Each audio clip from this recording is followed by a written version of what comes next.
Здравейте на всички! Аз съм Алекс и днешното видео ще бъде с цел да ви споделя мои лични случки, събития, емоции, осъзнавания, чувства, през които преминах през последните няколко месеца, които ми помогнаха в голям успех да осъзная доста неща. Да, бебето кашля. Това видео ще е за всички, които някога сте се питали, сте се задавали въпроси, чувствали сте се неразбрани, понякога сте си казвали, ако изразя себе си, това какво мисля, хората няма да ме разберат, затова по-добре да си премълча и да задържа всичко за себе си. Това е за всички от вас, които не се интересувате кой как изглежда, не следите YouTube канали с цел да гледате поредните хора, които показват просто визия.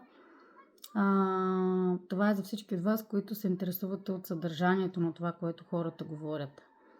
Аз съм от тези, които не правя видеа с цел да показвам себе си, да ви показвам нови придобивки, няма да правя видеа от типа прекарайте ден с мен, елате на шопинг, вижте поредните дрънкулки, играчки, скъпи придобивки, които съм си купила. Не.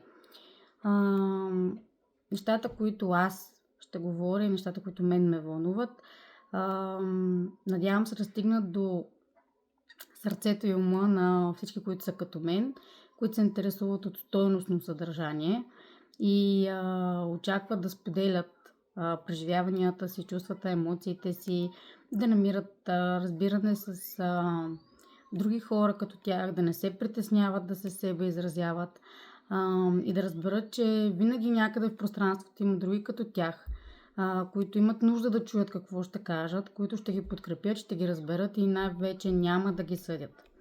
Защото в днешно време има достатъчно много хора, които критикуват.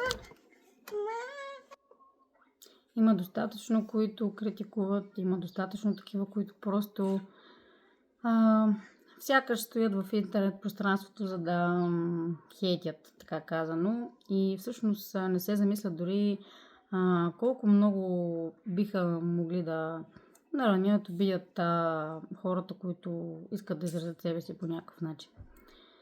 И така, да дойдем на същината. Днес искам да си поговорим за това как се чувстваме, за това какви емоции изпитваме и че всъщност е нормално да ги изпитваме. Да си поговорим за това, че е нормално да не се страхуваме от това какво чувстваме и трябва да изразяваме себе си. Чувствали ли сте се понякога така, сякаш никой не ви разбира, сякаш не сте от тази планета Земя, едва ли не. Чувствали ли сте се по-различни, каквото и да кажете, вечно сте виновни, никой не разбира напълно как се чувствате, обвиняват ви, критикуват ви, за всичко вие да сте виновни. Чувствали ли сте се по този начин? Ако отговорът е да на тези въпроси, браво на вас! Не се обвинявайте, не мислете, че това не е редно. Напротив, чувствата са нещо най-естествено за нас хората, но за жалост времената, в които живеем, все повече и повече учат поколенията, че да изразяваш себе си не е нормално. Всички технологии, начина ни на живот са ни отдалечили от комуникацията и от себеизразяването и хората все повече и повече започнаха да потискат себе си, трудно им е да комуникират, трудно им е да изразяват себе си и съответно пък другите да те разберат също става трудно и сложно. Аз също винаги съм била от хората, които съм изпитвала нужда да се себе изразявам огромна. Винаги съм била, може би, до голяма степен досадна за приятелите ми, за семейството ми, за близки роднини, нали, като цяло обкръжението ми.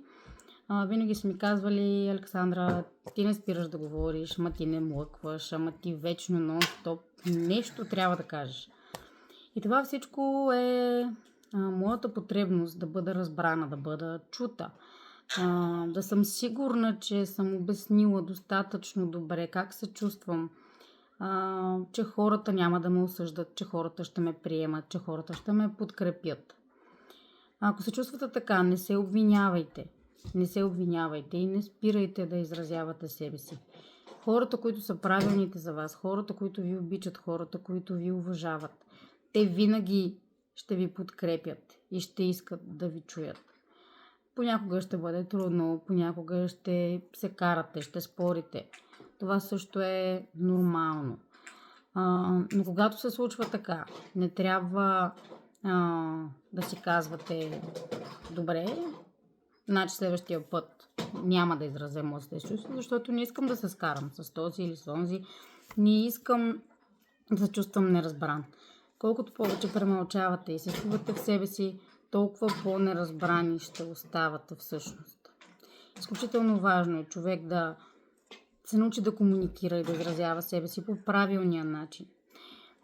Ако сте като мен, от хората, които лесно влизат в спорове, защото винаги имат нуждата и потребността да изкажат нещо повече, да се обосноват, да се обяснат, ама точно защо е така или точно защо не е. И усещате, че човека срещу вас става нервен, започва да губи интерес към това, какво му говорите, започва да отказва изобщо да иска да ви чува. Оставете нещата за момент. Не навлизайте повече в неговото пространство, защото така рискувате да се отдалечите.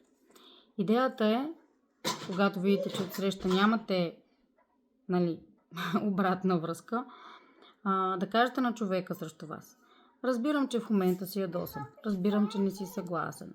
Разбирам, че нещо те притеснява. Добре, но аз имам чувството, че трябва да изразя себе си. Имам нуждата ти да ме чуеш. И искам, когато се успокоиш и си готов да поговориш с мен, да обсъдим нещата, които ме притесняват или които ме вълнуват, или какъвто там е проблема. Изключително важно да проявяваме уважение към човека отсреща. Не да настояваме, само защото ние в дадената ситуация сме се почувствали кофти, на момента да трябва да разрешим спора. Защото така по този начин рискуваме да задълбочим спора. Не е идеята да премълчаваме, напротив, трябва да кажем това, което мислим и как се чувстваме. Изключително важно да се научим да изразяваме своите чувства, защото човека отсреща няма как да ни разбере. Никой не чете мисли, но е важно да се себе изразяваме по правилния начин. Когато човека отсреща не е готов, просто да го оставим на мира и да му кажем: за мен е важно да ти кажа как се чувствам. Важно е да поговоря с теб и бих се радвала, ако ти имаш желание да ме чуеш. Нищо не трябва да става на всяка цена. Не трябва да стане по начина сега: да, ама ти много ме издразни мене, сядай тук сега, трябва да си изкоментираме нещата, на мен интересува дали искаш да ме слушаш или не ме слушаш, примерно. Не по този начин. В момента, в който нападнете човек, той автоматично взема отбранителна позиция и ще откаже да ви чуе. Правилният начин е да изразите себе си, да заявите себе си, но по начин уважителен за човека отсреща. Ако той има нужда от време и пространство да си осмисли нещата, дайте му ги. Не го насилвайте. И това ви го казвам от личен опит. Аз винаги съм била от хората, които са много припряни, нямам търпение. Винаги съм искала всичко да се случва на момента и с жалост плащам тази цена. Научих се по трудния начин, че в живота не може нещата да се случват винаги, когато е както на нас не се иска. Комуникирайки с други хора, живейки с други хора, ние сме длъжни да ги уважаваме, да уважаваме тяхното пространство, тяхните нужди и чувства, така както искаме те да уважават нашите. Не може да искаме човек да ни разбира. Не може да искаме човек да ни разбира, ако ние не разбираме сами себе си. Не можем да искаме човек да ни уважава, ако ние не уважаваме себе си и него самия. Можем да даваме това, което носим вътре в себе си. Ако ние сме нетърпеливи, не умеем да изслушваме, не умеем да изчакваме, не умеем да уважаваме, няма как хората да бъдат такива към нас. Човек дава това, което носи и съответно получава същото, което дава. Затова трябва да се научим да бъдем търпеливи, да даваме време и пространство, да уважаваме другия като индивид и да очакваме то да се върне при нас. Отношенията винаги са били много сложни между хората или по-скоро ние си правим сложни.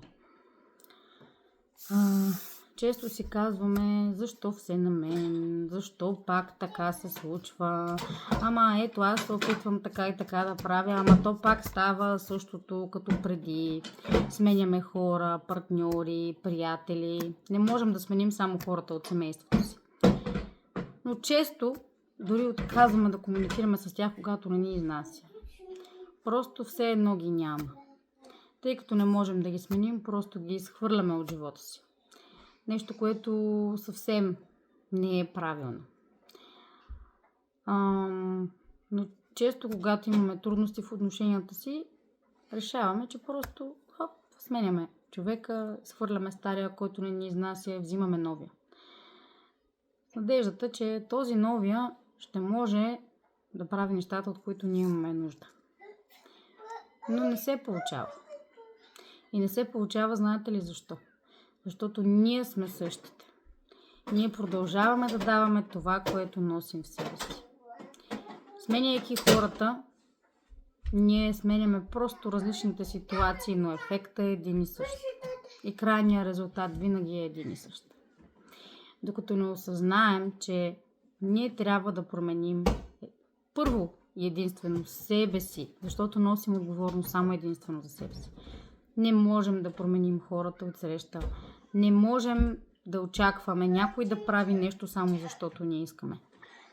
Не трябва да се опитваме да ги контролираме, колкото и да е трудно. Всеки от нас има его, всеки иска да стават нещата по нашия начин. Но най-трудното нещо е да разберем, че хората не се променят само защото ние искаме. Хората влизат в живота ни, те са различни, с различни чувства, с различни нужди, различни интереси и за да имаме щастливи отношения с тях, ние трябва да ги приемем такива, каквито са. Започнем ли да се опитваме да ги приемаме, започват проблемите. Изключително трудно е да опитваш да контролираш някой, да очакваш този някой просто да изпълнява като марионетка това, което искаш. И какво се получава? Сменяме хора и нови и попадаме в едни и същи ситуации. Едно и също. Пак стигаме до задънената улица, пак накрая всичко е, едно и също. И си казваме, добре, защо? Ето и преди беше така, ето и сега. Защото ние не променяме себе си. Докато ние не осъзнаем, че можем да контролираме само единствено себе си, промяна няма да дойде. И не осъзнаем, че трябва да приемаме хората и да ги уважаваме такива, каквито са. Без да имаме очаквания, без да се опитваме да ги пригаждаме към нашия начин на мислене, нашите желания. Партньорите ни, децата ни, приятелите ни, те са допълнение към нас. Те не са наша собственост. И аз разбрах това по трудния начин. Не е лесно човек да промени начина си на мислене и да контролира нуждата си от това да е по твой начин. Но важно е да го осъзнаете, ако искате да имате спокойствие, ако искате да заформяте добри и хубави отношения с новите хора, които срещате в живота си. Дори и с старите. Отношенията биха могли да бъдат по-добри с децата ви, с приятелите, с мъж, жена, гаджета, роднини, когато вие промените себе си. Това е много трудно да се осъзнае, но това е корена. Човек, разбирайки, че всички сме различни и че не се ли уважаваме, нищо няма да се получи. Трудно, но си заслужава. Опитайте се да вложите усилията си в това, да разберете себе си, да разберете своите нужди, да се спрете да се опитвате да контролирате другите, да се опитвате да ги променяте, просто да ги приемате такива каквито са. И когато се научите да изразявате себе си по правилния начин, когато давате пространство на хората, когато кажете как се чувствате и какво искате, но по правилния начин, не този, който се опитвате да ги манипулирате, тогава те ще проявяват повече разбиране и биха откликнали на вашите нужди и чувства. Биха ви слушали, биха ви разбрали и бихте имали много по-прекрасни отношения. А относно така нареченото модерно манифестиране, много хора си казват така: ето аз затварям очи, пожелавам си това и това и това, ама толкова много искам да ми се случи. Да, ама то не се случва. Не се случва, защото вътре в себе си вие не си го представяте като факт, който вече се е случил. Аз бих го нарекла така и интуиция, силна мисъл, силно желание, воля за нещо. Защото когато ние искаме много силно нещо и си го манифестираме да ни се случи, ние го привличаме. Без значение дали е положителна мисъл, дали е отрицателна мисъл. Ако ние много силно искаме нещо, ама то не се случва, най-вероятно сме си го пожелали. Ами аз много искам еди каква си, супер яка кола, да е много бърза. Там някакви характеристики, аз не разбирам от коли, просто го давам като пример. Ама знам, че точно на мене това няма как да ми се случи. И хоп, автоматично изпращаме енергия. Манифестацията, това е силна енергия. Мисълта е енергия. Ние изпращаме тази енергия. Ние много го искаме, ма то няма да ни се случи. И какво се получава? Изпращаме този енергиен заряд. Много го искаме, ама няма как да ни се случи. Затова не ни се случва. Обикновено хората, които разказват за тези магически неща, които им се случват, манифестират си какво ли не и хоп, сякаш с магическата пръчка всичко се появява в живота им. Тези хора обикновено не мислят за това дали аз го заслужавам това нещо. Дали мога реално да го получа. Дали мога да направя нещо по въпроса, за да ми се случи. Те никога не си казват: аз това няма как да го направя. При мен няма как да се получи. Това не може да дойде. Това не може да стане. Аз много искам, ама няма как. Те не разсъждават така. Те си представят нещата силно, визуализират за ги сякаш вече са факт. Те не мислят за пътя, по който ще се случат нещата. Те мислят за крайния резултат. И това е изключително важно, когато силно желаем нещо да ни се случи в живота. Дали е да срещнем подходящия човек, дали да имаме много пари, дали да имаме дете, ако нямаме. Дали без значение да сменим хубава работа, да си вземем по-голяма къща и така нататък. Кой каквито мечти има. Трябва да си ги представяме, все едно вече ги имаме. С такива детайли и подробности. И просто да си мислим за това, как то вече е факт. Да си го представяме до последния детайл. Ако ще е така, да затворим очи, да си представим, че живеем живота с това нещо вече се е случило. Да си го представяме точно както го искаме. С какви ли нещете там подробности и дръболийки около него. И да не мислим за това дали е възможно или не да се случи. Просто си го представяйте, все едно вече е факт. По този начин вие изпращате позитивизъм и Вселената отвръща с позитивизъм. Изпращайки негативното и невъзможното, получаваме това. Изпращайки положителното и хубавото, получаваме това. И се надяваме. То не става за един-два дена. Много хора казват: да, ето аз, така и така правя, но то примерно продължава да не става. Някои неща отнемат дълго време. И тук е изключително важно да не се отказвате. Да бъдете постоянни в желанията си, в това, което искате. И изключително важно да съдействате на Вселената, за да го получите. Не може само, нали, колкото и да е магически, не може само да стоим и да чакаме някой нещо да ни даде така отговор. Ние трябва да се опитаме да правим каквото можем, за да си спомогнем. И Вселената да ни помогне, за да го получим. Друго нещо, което ми се искаше да си поговорим, това е пак за въпроса за осъзнаванията. Какви неща осъзнахте вие наскоро? Можете да разкажете, ако искате, да опишете, да споделите. Или просто да се замислите за себе си. Има ли нещо, което преживяхте трудно или пък лесно, но което ви е помогнало да осъзнаете нещо важно за вас, за живота ви, за всичко от ежедневието? При мен има.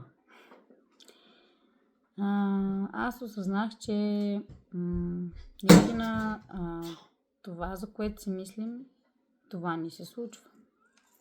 Изключително важно да внимаваме какво си пожелаваме. Много банален израз, но внимавайте какво си пожелавате. Защото това, което си помисляте дори на шега, дори изричайки някакви неща, просто така, на базик, за да ядосте някой, за да се пошегувате, каквото искате. Изричайки го, си го привличате. Под една или друга форма наистина си го привличате. Аз се убедих, че имам вече доста случки, които съм казвала неща, пожелавала в яд, в болка, за да засегна някой, за да го обидя нарочно, така да му стане гадно. Съм казвала неща, които в последствие винаги се материализират и обикновено винаги съжалявам. Затова искам да ви кажа наистина, когато се скарате с някой, когато сте в конфликт, спорове, без значение. Дори на майтап да е, не е нужно да сте в някакви лоши отношения. Кажете ли нещо, така наистина да го помислите, да го изпратите така като енергия в пространството, вие привличате това да се случи на този човек. Така че внимавайте. Защото не само изпращате даденото нещо към човека, ами го връщате към вас. Нали, има една приказка, каквото правиш, това получаваш. Наистина е така. Замислете се преди да нагробите някой, преди да го напсувате, преди да го, ако ще прокълнете или каквото ще да му изпратите някаква негативна мисъл и емоция, защото това се връща и към вас. И ако се замислите, повечето от вас, може би всички имате такива случки, в които сте казвали нещо на майтап, на шега или кога сте били ядосани и обидени, и това нещо наистина се е случило. Това се случва с всичко, което мислим и чувстваме. И да, човек по-добре да брои до 10, до 20, до 100, ако има нужда, но не да казва неща или да ги мисли, дори някой не е нужно да ги казвате с думи, но помисляйки си ги, вие също ги визуализирате и материализирате съответно. Не искам да давам много конкретни примери, защото може би мои познати също ще гледат. Не искам да цитирам имена, случки и някой да се припознава. Но най-болезненият пример, който мога да ви дам, е свързан с моята майка, която вече не е между живите. Затова си позволявам да го кажа. Когато бях малка и се ядосвах, често казвах: да пукнеш дно. Много тежки думи, но аз като дете не съм осъзнавала силата им и какво всъщност казвам и пожелавам. Когато ме ядосаше, не знам дори откъде ми е идвало това. Извинявам се. Ми е идвало на къла да го кажа. Аз тогава съм била малка. 6, 7, 8 годишна, 9, 10. Както и да е, мама почина, бях на 13. До този момент много пъти съм го казвала. Когато ме ядосва и нали, когато нещо не стане, типично по-детски, нали, сърдни, завърташ се, тръжкаш врати и така нататък. И тогава много пъти така съм си казвала, в момента в който стане конфликт, съм ми казвала да пукнеш дно. Не лично на нея, но толкова силна мисля. Демек съм поисквала по-скоро да няма около мен в момента. Едно дете не може да влага тези негативни чувства в истинския им смисъл, че искаш... Какво ми става? Искаш някой да умре. По-скоро в момента толкова много те ядосва, че не искаш да го виждаш този човек. Но аз съм го казвала с такава силна енергия да пукнеш дно. И когато тя наистина се разболя и почина, не ме питайте как съм се чувствала. И тогава тези думи се върнаха назад в съзнанието ми и когато осъзнаеш, че може би ти си причината да привлечеш някакви случки в живота си, просто самообвинението тежи страшно много. И за жалост има неща, които не могат да се върнат назад. Така че внимавайте какво казвате, внимавайте какво си пожелавате. Имам други болезнени примери, но не е мястото в момента да ги споделям, защото хората са близки до мен и не искам да злепоставям никого. Винаги ми се е случвало така, че когато изпратя някакви такива негативни мисли, те винаги се случват. И да си казвам защо.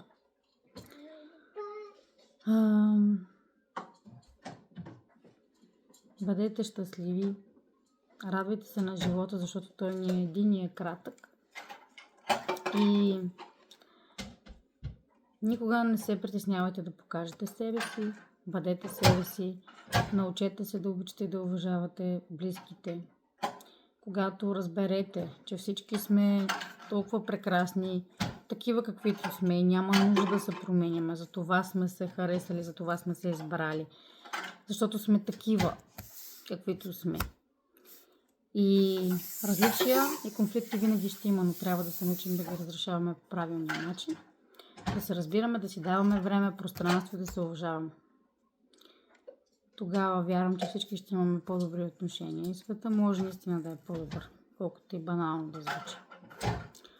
Много от вас може би ще кажат, тая тук сега, поредната, дето застанала да търси внимание и се чуди какво да говори.